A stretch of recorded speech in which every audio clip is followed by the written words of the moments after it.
के 2 विवाह हुए।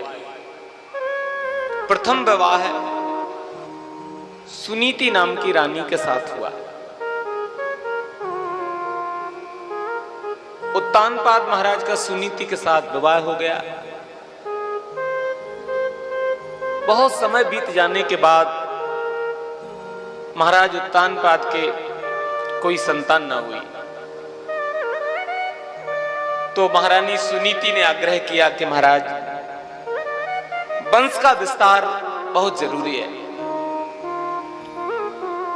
वंश विस्तार के लिए मेरी प्रार्थना है कि आप दूसरा विवाह कर लीजिए, दूसरा विवाह आप कर लीजिए। तो श्री उत्तानपाद महाराज ने सुरुचि नाम की रानी से दूसरा विवाह संपन्न किया।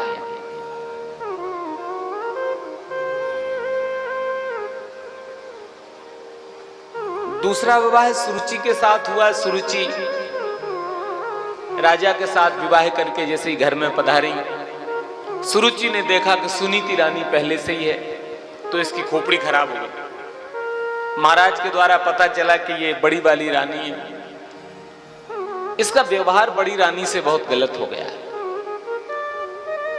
जब पहली बार घर में आई तो सुनीति माता ने सुरुचि को आशीर्वाद देना चाहा, लेकिन इसने कड़वे वचन बोल करके सुनीति का अपमान कर दिया कि इतना आशीर्वाद देने वाली थी तो अपनी पुत्र क्यों नहीं कर लिया।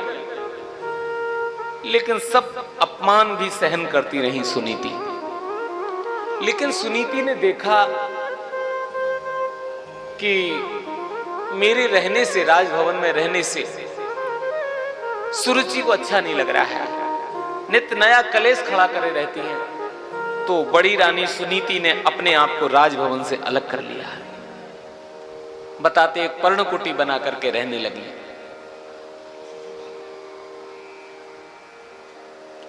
सुरुचि महलों में रहती हैं, सुनीति बड़ी रानी महलों के बाहर रहती है।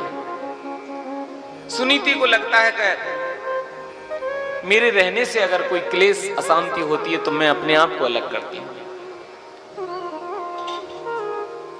बहुत समय बीता, बहुत काल बीत जाने के बाद देखा कि सुरुचि रानी के भी कोई संतान ना हुई।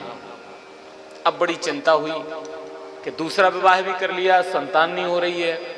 तो बड़ी रानी सुनीति ने भगवान की आराधना की और ऐसी तपस्या करी, ऐसा कठिन तप किया, इतना कठिन तप किया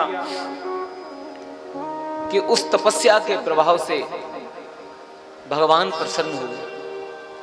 भगवंत संत का रूप लेकर के सुनीति के सामने प्रकट हुए और सुनीति ने जब दर्शन किया भगवान का, प्रणाम किया, भगवान ने सुनीति से कहा कि मैं तुम्हारी तपस्या से प्रसन्न हूं, मांग लो क्या चाहते हो।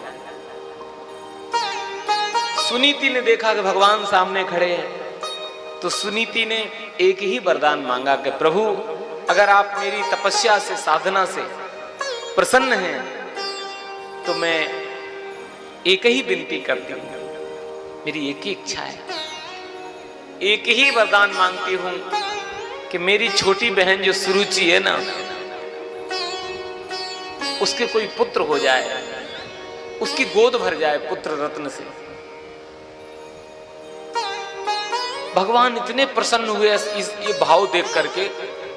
भगवान ने कहा, सुनीति, जिस सुरुचि ने तुम्हें राजभवन में घर में नहीं रहने दिया, महलों में रहने तक नहीं दिया, ढंग से चैन से नहीं बैठने दिया,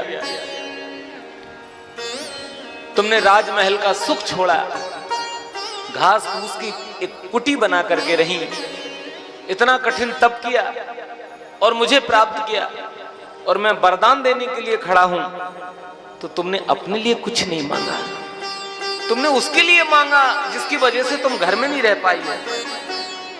इतने प्रसन्न हुए भगवान, इतने प्रसन्न हो गए कि सुनीति को कहा कि देवी, तुमने जो मांगा है कि सुरुचि की गोद भर जाए पुत्र से, तो मैं तुम्हारे इस भाव से, स्वभाव से तुम्हारे इस त्याग से मैं इतना प्रसन्न हूं कि जो तुमने मांगा है वो तो मिलेगा ही। तुमने मांगा कि सुरुचि को पुत्र मिल जाए, तो सुरुचि के तो पुत्र रत्न की प्राप्ति होगी ही, लेकिन मैं अपनी तरफ से आशीर्वाद दे रहा हूं कि सुरुचि की गोदी बाद में पुत्र से भरेगी, तुम्हारी गोद पहले भर जाएगी, तुम्हें पुत्र रत्न की प्राप्ति होगी। भगवान ने आशीर्वाद दिया और प्रभु का आशीर्वाद कालांतर में सुनीति माता की ध्रुव जैसा सपूत पुत्र उत्पन्न हुआ और सुरुचि के भी उत्तम नाम का पुत्र हुआ। ये बेस्ट है मैम। अजय भाई, This one's for you. Birla opus assurance देने के लिए। ऐसा क्या है इसमें? Advance quality. 1 साल में पेंट को कुछ भी हुआ तो पेंटिंग वो भी फ्री। क्वालिटी पे इतना कॉन्फिडेंस, इसलिए बिरला ओपस एश्योरेंस। रजिस्टर करो birlaopus.com पर। When it comes to supplements, absorption is key. We at Wellbeing Nutrition are here to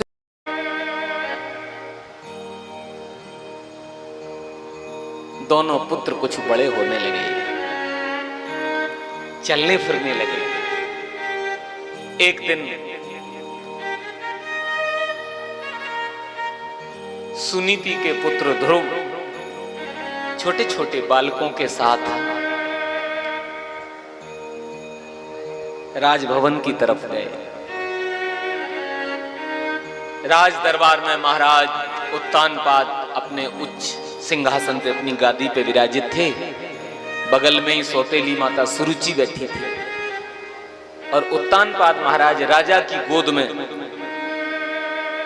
ध्रुव के सौतेले भाई उत्तम बैठे हुए थे। ध्रुव जी को लगा कि मैं भी, अब बालक ही थे, ध्रुव जी को लगा कि मैं भी पिता की गोद में बैठ जाऊं।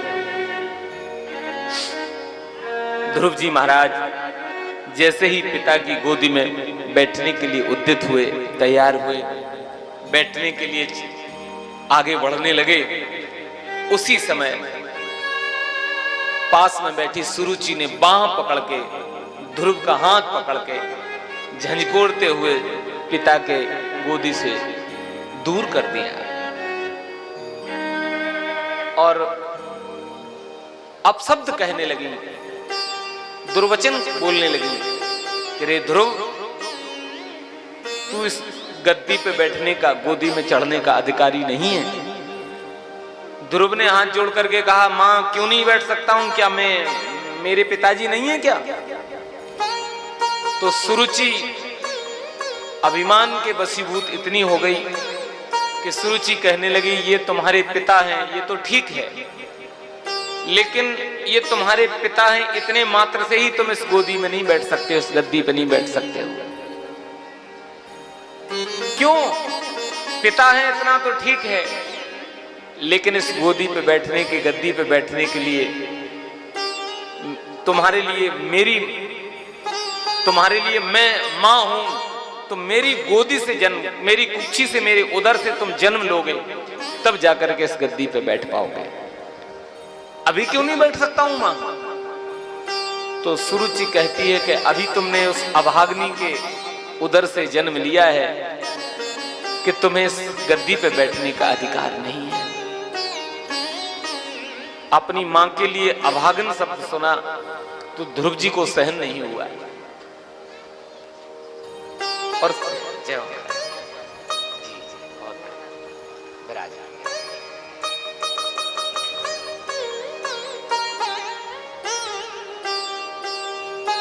सुरुचि आगे कहने लगी कि ध्रुव, अगर तुम इस गद्दी पे बैठना चाहते हो, इस गोदी में बैठना चाहते हो, तो जाओ, घर छोड़ो, पहले जंगल में जाओ और भगवान का भजन करो, तपस्या करो।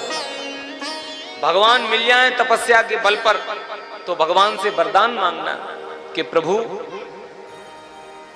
हे भगवान, इस शरीर से मेरी मुक्ति कर दो, अगला शरीर, अगला जन्म मुझे मिले तो सुरुचि माता के उदर से जन्म मिले। मेरे उदर से तुम जब जन्म लोगे तब तुम्हें जाकर के इस गोदी में उस गद्दी पे बैठने का हक प्राप्त होगा।